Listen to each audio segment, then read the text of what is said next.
What we need to decide is the Kingdom's response.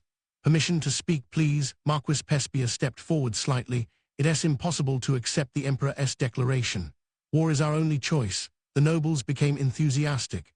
So we'll drive them off, and then it'll be our turn to march into their country. Exactly. I am sick of doing nothing but repelling the Empire's advances. There can be no doubt. You're quite right, Marquis. Their voices mixed with laughter. Everything they said was true, but it was also what they always said. For the past several years, there had been a regularly occurring war with the Empire on the Katsi Plain. In the end, the same scuffle would happen as usual. It always ended with the two countries merely glaring at each other, or the kingdom taking a little damage. That was the relaxed idea that circulated among the nobles. They were used to the fighting. But Gazef's warrior instinct screamed that he should speak. Don T assumed that this war will stop at a dust-up like before. The nobles looked accusingly at him, as if he'd ruined their fun. I see. So that's what my captain of the Royal Select thinks. Please explain why. Yes, Your Majesty. It's Gazef's alarm bells were ringing because of a certain person. It's because of the caster, Ain't Ul Gown. Ah, and you're the only one of us who has stood face to face with him, so I imagine we should give your opinion some weight. But what basis do you have for thinking that? Gazef was lost for words. He didn't have a good answer. It was simply what his warrior intuition was telling him, that making a poor judgment about this war was dangerous. My king couldn't give rantle to the Empire, no to the caster. After a moment of silence, the insults started flying. Are you a coward? For shame. It was the king's faction shouting him down. You're so indebted to his royal majesty, yet you would surrender his territory. Since when is that imitation emperor your master? What's more, you haven't even answered his majesty's question. Of course, Gazef could say nothing in response to those jeers. He would have thought the same were their positions reversed. That's enough. It was the king who gave him a hand. But your majesty, you're angry for my sake, and for that I am grateful. But I would like you to remember that our captain is not the sort of man who would betray me. He has thrown himself into danger for me many times before. I can believe he would propose something that would work to my disadvantage. The nobles who had shouted at Gazef bowed their heads to the king. Then the king continued, addressing Gazef. Captain, you're my right-hand man, and I trust you, but I can do that, even if it's your suggestion. Handing over territory without a fight isn't something a ruler can do. Besides, it would be unforgivable to do that to the people who live in the area. It would break the people's peace. Getting all the people out of the territory would be a nightmare. Even if it were possible, they wouldn't be able to provide them the same standard of living they enjoyed before. The end result would be forcing them to live in harsh conditions. You're right, Your Majesty. Please forgive me for that foolish remark. Gazef bowed his head. A foolish noble, someone who treated the people of the land only as tools to produce wealth, would never have said something like that. It was precisely because the king had so much compassion that Gazef was devoted to him. He recalled what he had said to his vice-captain 6 months ago when they went to Khan. Didn't you ever hope that a noble would appear in your hour of need, that someone with power would come and save you? Let us show them that there are people out there who will risk their lives despite the danger, that there are strong people who will protect the weak. The Gazef who participated in the royal tournament wouldn't have been able to say that. Back then, he agreed with his vice-captain's view. There weren't any nobles who would put their lives on the line for peasants, but then Gazef began serving the king up close. And for the first time, he saw that there were nobles like that. The only problem was they were powerless. Sadly, many lives had slipped through his fingers. There were many times that silly aristocratic pride had caused issues. Still, the man he served never became rotten. The king constantly labored to build a country that made life easier for the people. Gazef was proud of King Ramposa III. If he wasn't, perhaps he would have taken up Jerknev's offer that time and switched sides on the battlefield. That's how he felt, but dark clouds massed in his mind. The king's statement was true, and just that wasn't the issue.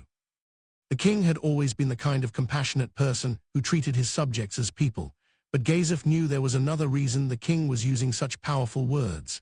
After the demon disturbance, the power balance between the factions had shifted greatly. The kingdom was split into two factions in a power struggle, the king's faction and the nobles' faction. They had long been neck and neck, but now the king's faction had expanded and the nobles' faction had shrunk. Since the king led the way in driving off Jaldabaoth, He'd given the impression that he was a strong ruler. Many nobles switched sides and began supporting him. He couldn't very well show weakness now. He spoke, but I don't think the captain is wrong. We can avoid a war by simply turning over a single city. Preemptively shielding his subjects from suffering is also a king's job. Wouldn't a true king tear himself apart before bringing his subjects sorrow? The one commenting belonged to the nobles' faction. They bandied about a lot of high-minded ideas. Most likely he was interested only in chipping away at the king's domain. Someone from the king's faction immediately retorted, "That land is controlled directly by the king. If you want to give land to the enemy, give your own." That sparked its own reaction. "What are you talking about? The empire is demanding the area around Rantel. What would we achieve by giving away my land way off in some other direction? Think for a moment before you speak." As a result of the king's faction growing more powerful, the nobles' faction had grown weaker. In order to remedy that, their attempts to hinder the king had increased. This was the cause of another one of Gazef's anxieties. The balance between the factions had shifted. Because of this, the efforts to chip away at the king's power had grown. The kingdom was liable to break apart in conflict. And that's why the king was appealing to his strength to not allow his opposition any chance to revolt. There was nothing wrong with that, but was it incredibly dangerous for anyone who wasn't allowed to show any weakness? Gazef was lost in thought. Then the intense gazes from some nobles in the king's faction brought him back to his senses. Their eyes questioned whether he might have defected to the nobles' faction since he had proposed giving away the king's land. They stared with disapproval. Did he forget all that he owed the king, commoner, HMPH? All you need to do is ask the king to swap the Rantel area for your land. Then you could give it away. Do you think it is so easy to trade land? Fool, Ure the fool. The childish squabble immediately drew the whole meeting into a clamor. In the past, any debate would have ended in a draw, but the king's faction's voices grew louder, and the nobles' faction's voices grew fainter. Before, the king might have stopped this himself, but it didn't seem like he was going to this time, because the king's faction's voices were louder, of course. Anyone would find it hard to call a halt to a situation where they stood to gain. Plus, there was also the matter of the pent-up discontent. Gazef sensed the cold, dark will harbored in the eyes of the nobles' faction members. It sent a chill up his spine. This was all because of Jaldabaoth's attack. Under the circumstances, having the king lead the charge was the best possible move at the time. If it were NT for that, the line would have collapsed, and the adventurers would have been wiped out. They would have lost the Blue Roses, leaving the kingdom in the direst of straits. But looking at the current situation, Gazef had to wonder if they could have chosen a better option. How would this court meeting have gone if the factions had been on equal footing? He didn't know. But what would happen if they lost the battle with the Empire? Would someone argue they should resist to the end? Or maybe they wouldn't. It was possible the king's faction would abruptly lose power. The nobles' faction would then gain power, but would that restore the balance? Or would it collapse? Would a war that rips the kingdom in two break out? Would they be all right? He had the awful feeling that they were being manipulated. Even though it seemed as though they were making their own decisions, maybe they were being strung along somehow. Could Sir Gawain have planned all this from the very first time he met him? No, I'd like to think that can be true. We only talked briefly, but I didn't get that feeling from him. Though the caster ain't Gawain had become his enemy, Gazef didn't have a bad enough impression of him to address him without saying sir. He might actually be a peaceful ruler. Oh I can be thinking disloyal things like that. Can we bring the shouting match to an end now? The nobles knew who the gloomy male voice belonged to, so they quieted down. That should have been the king's job. That someone else should stop them made Gazef bite his lip. That victory was so sweet, he thought it would be all right. But would the king forget that sweet nectar? Would the king Gazef was so proud of fade away? He couldn't completely clear the worries from his mind. Your Majesty, if we are certain the Empire will invade, we need to prepare ourselves. Marquis Revan, His Majesty can go along, but Revan interrupted the noble's faction member and spoke again. Hold on, if His Majesty's army was defeated, how far do you think the Empire would advance? In order to protect my own domain, I'll be lending all my strength to the king. Silence descended. The kingdom's soldiers were conscripted civilians. There was a large gap between them and the professional knights of the Empire. The only way to win against the Empire's quality military was to overwhelm it with quantity. That's how they had fought for the past several years. If they lost even when they committed large numbers of soldiers, it went without saying what would happen. Prompted by Marquis Reven's remarks, the nobles' faction members must have imagined imperial knights invading their territory. The first to declare their support were those who had domains between the capital and Rantel, then those who were close to them. Soon, all of them had agreed. All right. Then I'll make sure our response to the Empire doesn't arrive too soon. Until our declaration of war is delivered, gather your men. I am sure the fight will take place in the usual location. Gather there, naturally I'll go too, said the king. I'll accompany you to the battlefield, father. The one who spoke was Prince Barbaro. He had been standing by silently until that very moment. No. The first in line for the throne doesn't need to be there. I'll go. It was the second Prince Zanak who answered, standing across from Barbaro. Barbaro's response was crystal clear. We don't need you. It was a harshly hostile tone. Zanak's suggestion wasn't wrong. It was awfully dangerous for both the king and his eldest son to go to battle. Surely even Barbaro understood that. But the reason he refused was because he saw his brother as an enemy. That was also due to the demon disturbance. During the demon disturbance, Zanak had patrolled the capital and was praised by many of the kingdom's people. Meanwhile, Barbaro never left the palace. Consequently, the number of nobles supporting Zanak sharply increased. Zanak wasn't terribly good-looking, so the gap between his appearance and his courage made him stand out. And conversely, Barbaro had a splendid appearance, but people presumed he was a coward. He wanted to erase that harmful rumor by standing on the battlefield and demonstrating his bravery to the court. As his physique would indicate, Barbaro was a decently capable warrior. That being said, he was ultimately counted among those who needed to be defended. He wouldn't have had a chance at defeating Princess Rena's attendant, Climb, who trained till he was practically coughing up blood. But he was still the best swordsman in the royal family. If Zanak swung a sword, his body would be pulled around by the weight of it alone. Barbaro refused to be seen as less courageous than such a weakling. Marquis Reven once said, "What's the point of members of the royal family being skilled with a sword?" But Barbaro knew that he wasn't as smart as Zanak, so he wanted to avoid losing in the area he could be proud of his abilities. More than anything, he didn't want to fall behind in the contest for the throne. Gazef's stomach pained him when he thought about the dangers lurking within the kingdom. He was thinking that if the king retired, he would follow him and live as his personal guard, but that could be tricky. Was it wrong, as the king's loyal retainer, to not save the lives he could if he continued working as the captain of the Royal Select? He also wondered if the king would allow him to follow in his footsteps. He could leave the position to someone else if there was someone as strong as him around, but he couldn't think of anyone. In terms of power, there was one person, but he didn't think that man would agree to succeed him. He wondered what Brain would do now. What was on his mind these days? Brain was currently serving Princess Rena directly, but Gazef had the feeling he might suddenly go off somewhere. If he disappeared, it would surely be to improve his swordsmanship. It was a lifestyle that appealed to Gazef, as someone whose duties required him to stay in the palace. He recalled how sharp Brain's sword was. They had sparred after the demon disturbance. Both gave their all in the bout, but it ended with Gazef's victory. Still, every time his hair fluttered in the gust of a sword slash, he keenly sensed the long hours of training Brain had put in. He even had the feeling that in a few years Brain would surpass him. If he succeeded him as captain of the Royal Select, he could focus on training the younger generation. Then the kingdom would have a chance at producing some outstanding warriors. I agree, Marquis Bolarope's voice brought him back. Now wasn't the time to be mulling over the distant future. With your permission, I would offer you some of my strongest soldiers. They can double as guards. What do you say, my king? Captain, what do you think? Gazef couldn't very well announce that he hadn't been paying attention, so he pretended to think for a moment. He purposely ignored Marquis Reven's raised eyebrow. It seemed Marquis Bolarope was suggesting that Prince Barbaro, whom he supported as the next king, go to battle.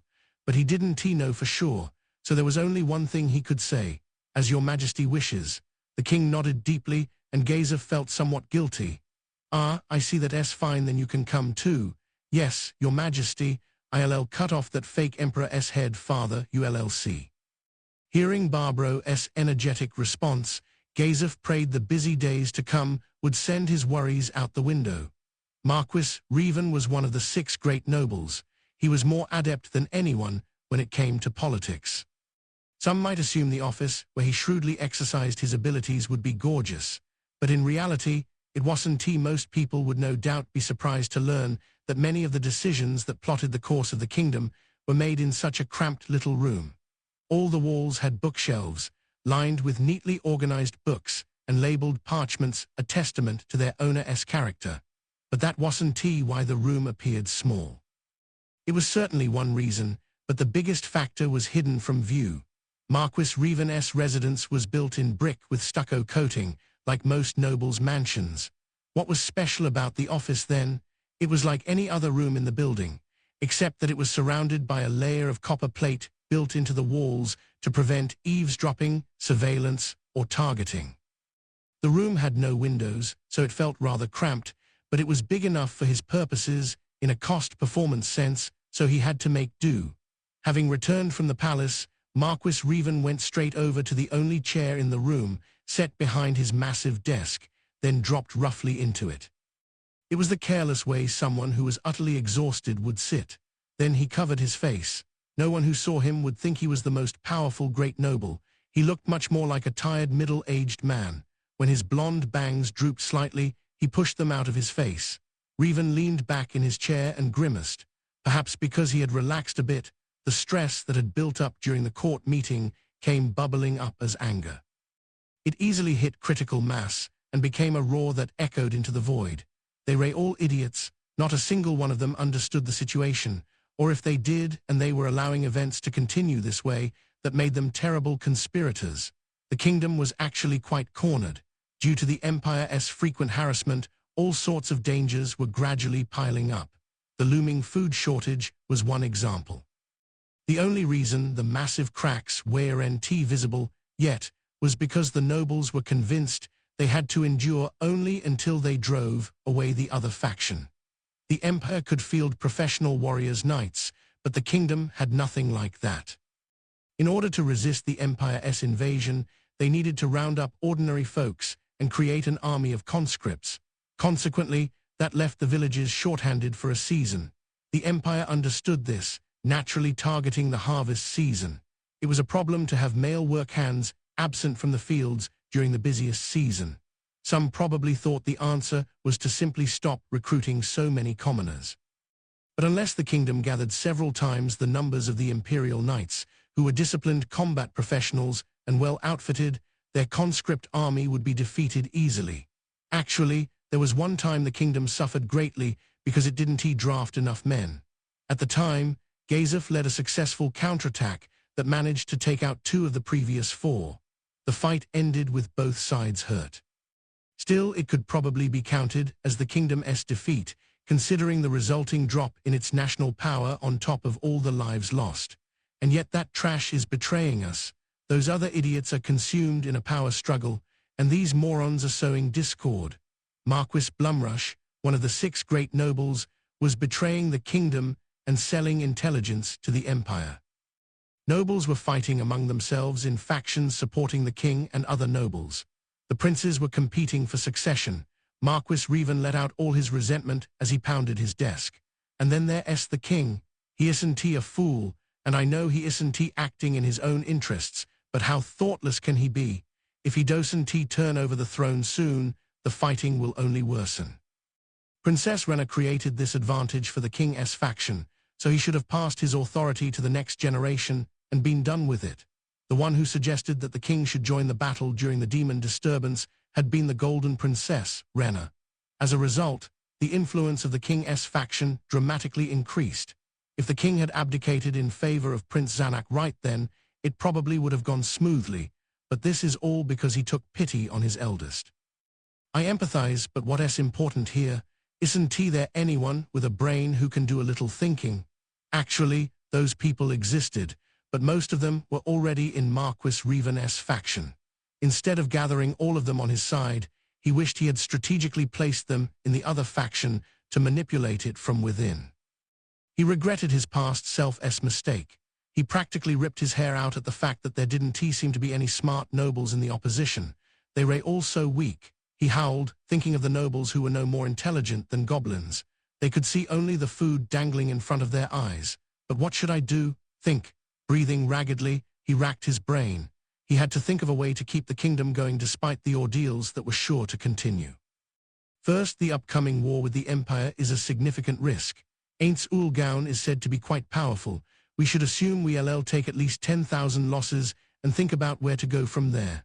At the same time, we need to get the next king into power. He organized his thoughts by saying them aloud. He would have liked to have someone to consult with. That was precisely why he was supporting Prince Zanak. The second prince was Revan's sole ally in the royal family. Well, he had found another in Princess Rena.